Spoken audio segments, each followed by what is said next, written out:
दफा कर दो, लानत भेज दो ऐसी दोस्तियों को जो अल्लाह से दूर करते हैं, अल्लाह के अहकाम से दूर करते हैं। बुढ़ापे का तड़पना वो कुछ नहीं देता जो नौजवानी की उम्र का रोना देता, जो नौजवानी की उम्र का तड़पना देता। नौजवानों, इश्क पैदा करो अल्लाह का। जमाने ने भटका दिया, हम भटक गए हैं, बहक गए हैं।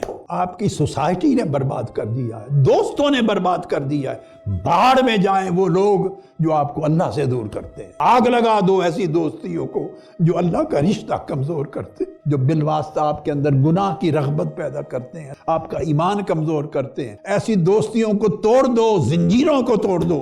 इन्होंने आपको गुलाम बना दिया है, अल्लाह से दूर कर दिया है।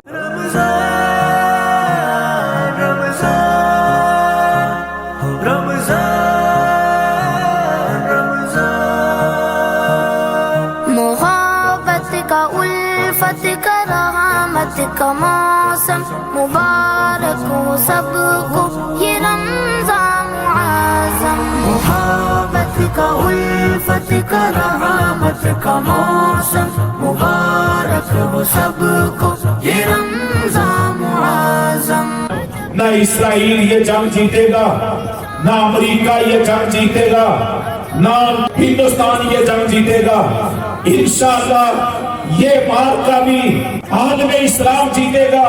और इस मार्के के नतीजे में, इसके इख्तिताम के नतीजे में चढ़ते सूरज की तरह मेरा ईमान गवाही देता है। इस मार्के के बाद आलमे इस्लाम इंशाअल्लाह दुनिया की सबसे बड़ी ताकतवर की उम्र होगा। मोहब्बत के दर सब खुलेंगे, खुदा की मोहब्बत के दर सब खुलेंगे। सुनेंगे मुआफी के घर सूही संगम, सुनेंगे मुआफी के हर सूही संगम। मोहब्बत का उल्फत का रहमत का मौसम मुबारक हो सबको ये रमज़ान मुअज़्ज़म। गुनाहों से हटने की होंगी सबील, गुनाहों से हटने की होंगी सबील।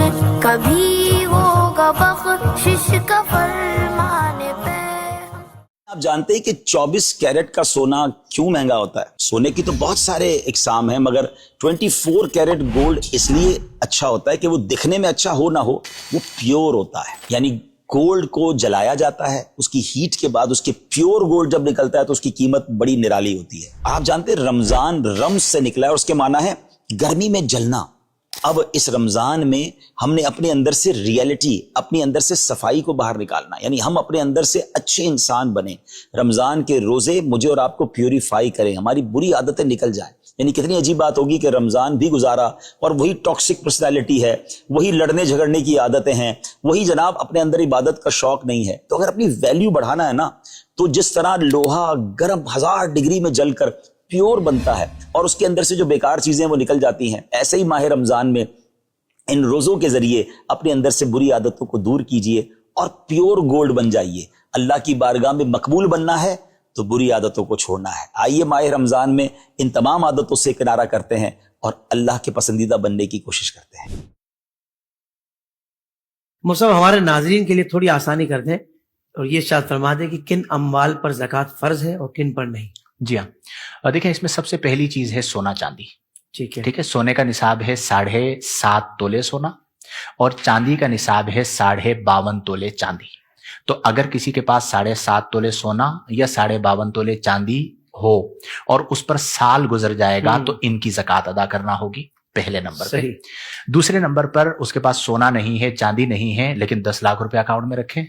सही, तो अब ये जो 10 लाख रुपए रखे हैं ये निसाब की मिकदार पहुंचते हैं, यानी ये अमाउंट 7.5 तोले सोने या 52.5 तोले चांदी तक तो कम से कम पहुंच ही जाती है। सोने तक ना भी पहुंचे तो चांदी तक तो अब पहुंच ही जाएगी, पहुंच रही है, तो उसके ऊपर छोटा निसाब लिया जाएगा। फकीर का फायदा उसी में है, तो उसकी ज़कात नोटों की ज़कात अदा करेगा, यानी करेंसी की ज़कात होगी। तो पहली चीज हो गई सोना चांदी, दूसरी चीज हो गई करेंसी। तीसरी सूरत यह है कि उसके पास सोना चांदी भी नहीं है, उसके पास अमाउंट भी नहीं है, लेकिन तिजारत करता है। तो उसकी दुकान में जो माल रखा हुआ है वो 20 लाख रुपए का है, 50 लाख रुपए का है। तो अब तीसरी चीज है सामान्य तिजारत। सामान तिजारत, सामान बिल्कुल तिजारत। ठीक। तो जो सामान तिजारत के इरादे से खरीदा गया तो उस सामान तिजारत पर ज़कात होगी, बिल्कुल तो सही। उसकी उसे ज़कात अदा करनी होगी तीसरे नंबर पर। चौथे नंबर पर आ जाता है आपके जानवर।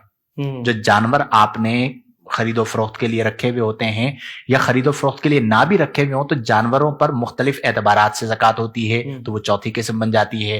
फिर इसी तरह उश्र होता है पैदावार पर, बाज़ सूरतों में खिराज होता है, तो वो पांचवी किस्म बन जाती है। लेकिन आम लोगों के लिए मैं अर्ज करूं तो बिल्कुल आसान होगा कि ये देखें कि मेरे पास सोना कितना, नोट कर लें, चांदी कितनी, नोट कर लें, अकाउंट में या घर में पैसे कितने जमा करके रखे हुए, नोट कर लें, डॉलर्स अगर रखे हुए तो वो भी नोट कर लें, ठीक है जी।